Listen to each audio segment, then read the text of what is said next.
In the last episode, we saw how the fish market tours raise money for the Fishermans Mission. In this new episode, we're going to see how it's spent.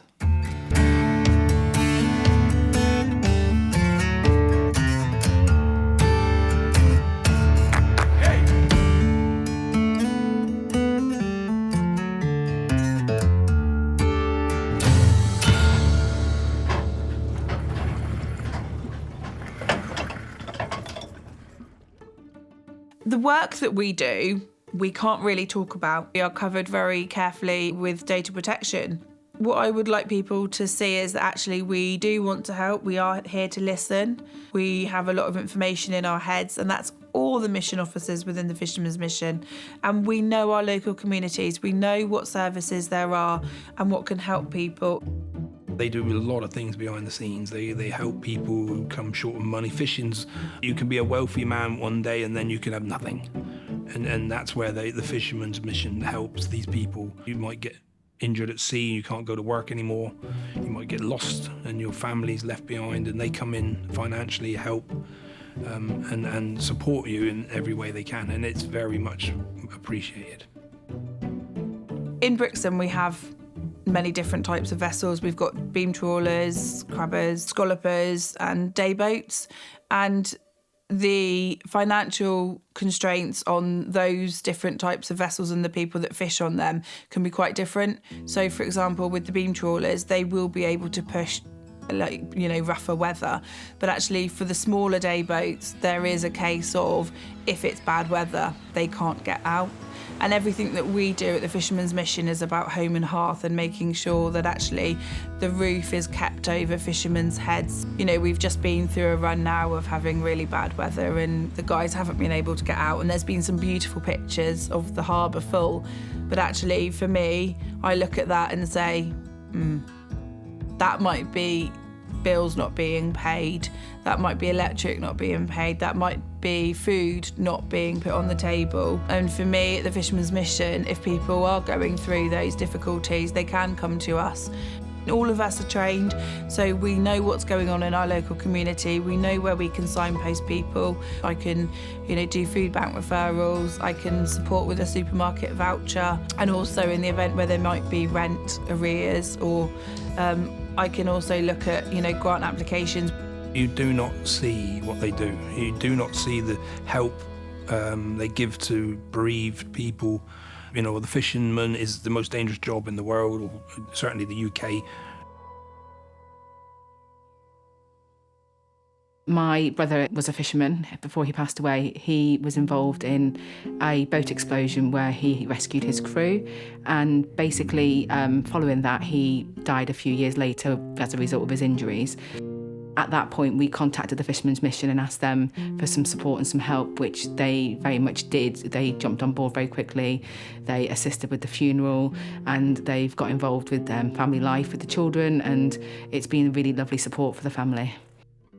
He started his career, he was based from Brixham and Paynton when he started fishing, so it was sort of as I'm here, and I just felt like I needed to approach the nearest person that was sort of able to help. And then obviously Helen came on board.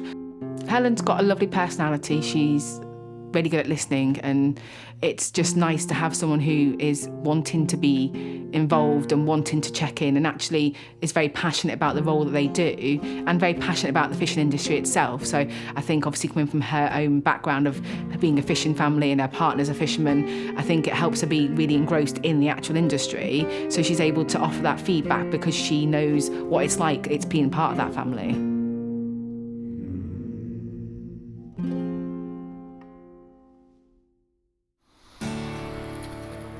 We've just donated the cheque to the Fishermans Mission. Myself and my sister own the Crown Anor, which is renowned for being a fisherman's pub in Brixham. The fishermen are out there all the time, they're risking their lives. It's a very dangerous job at the end of the day. Accidents can happen. We want to support their families and people around them and loved ones. If something does unfortunately happen when they're at sea, or if they can't work any longer. Obviously, us being local and in Brixham and having the pub with all the fishermen here, it's a really important cause for us to donate to every year. For every £1 that we generate, 88p is spent on our services within the fishing community. So for that money, that will go into the main funds at the head office, but we will take that out throughout the year. So that could be going towards things like the Fishing for Better Health Clinic, just the services, the costs of me being in Devon, what I cost to travel around and support fishermen and things. But yeah, 88p for every £1 that we generate, 88p is spent on our services.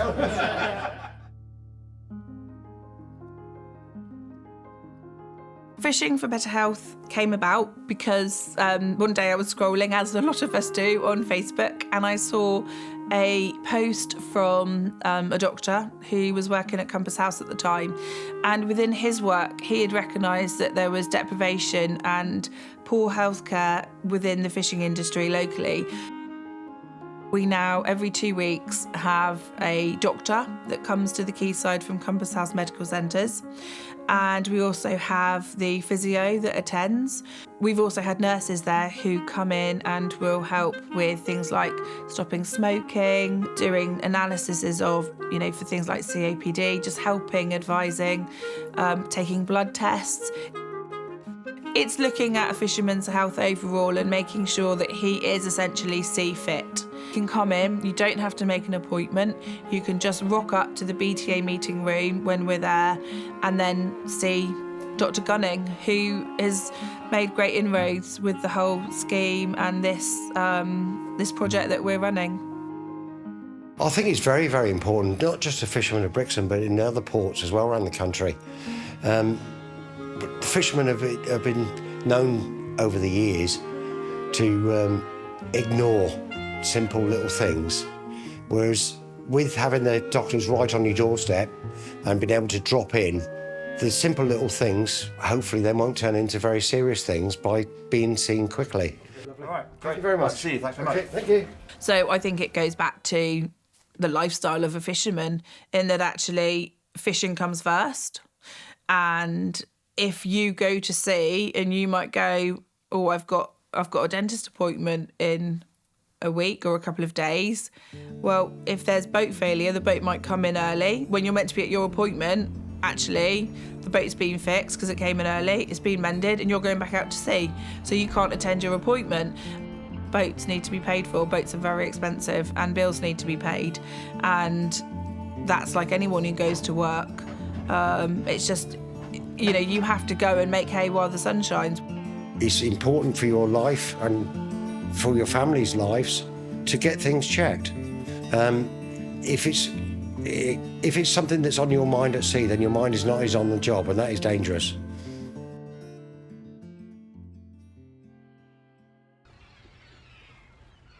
I've got six brothers and 7 sisters. My brother's died of prostate cancer. Estelle, she's died of cancer. Betty, my younger sister, she's got breast cancer. My next sister up, she's got breast cancer. So it's riddled in our family. BTA are really passionate about male health and making sure that the guys that work for them and the guys on the fishing boats look after their health and come forward if they have any concerns or issues going on and anything that they want to discuss with the doctor. And one of the topics or subjects that they wanted to look at was prostate cancer. Prostate cancer is personal to me, so we decided to do something for our employees. We have about 70 employees in total, so we put out a PSA level check for all our staff. The doctors came in, they came over and did the blood tests and all that downstairs. I think it was on a Thursday. I think on the Monday, my doctors called me up and said, look, I had to come in and see the doctor straight away. I went in and mine was 40.9. What's the recommended limit? 5. So he said to me straight away, he said, look, if we think you've got prostate cancer, we're going to send you over to Tor Bay Hospital and then down to Derriford Hospital, have the bone scan to find out if there's any more in your body with the cancer. I've got another year to go till I retire, but I'm going to carry on until I can, really. I enjoy doing it. I enjoy anything to do with fish. I enjoy. I've spoke to Morph and he said, don't worry about it. Just give me a shout. See if you want to come in, you can come in. If you don't want to come in, don't come in. We worked with the mission to get the doctors to believe that we needed to do it. We're trying to better our staff. We're trying to get the feeling that we're looking after everybody. That's what we're trying to do, and we want to make sure that everybody gets checked. But with BTA doing it and Helen doing it as well, it's been a godsend, really. They say once I start getting the symptoms and all that, it's just see them and they sort me out for if I can come into work or I can't come into work. So it's been a good thing to come back to BTA, really. She's come and saw me straight away as soon as she knew I had it, and come and saw me down when I was working on the table and said, once you start feeling the symptoms and whatever, come and see her, and then she'll sort it out, whatever are going to be done down the market, if I can go in or not. It's a nice feeling to have someone come up to you and say that, yeah. We are, I think, myself, BTA, the team at Compass House, I think it comes down to having pride in your work at the end of the day, and actually thinking, yeah, actually that guy is still here and he's receiving treatment. He didn't know he was unwell, but actually he's now in the right hands, and we've played a small part in that, and I take a huge amount of pride in that.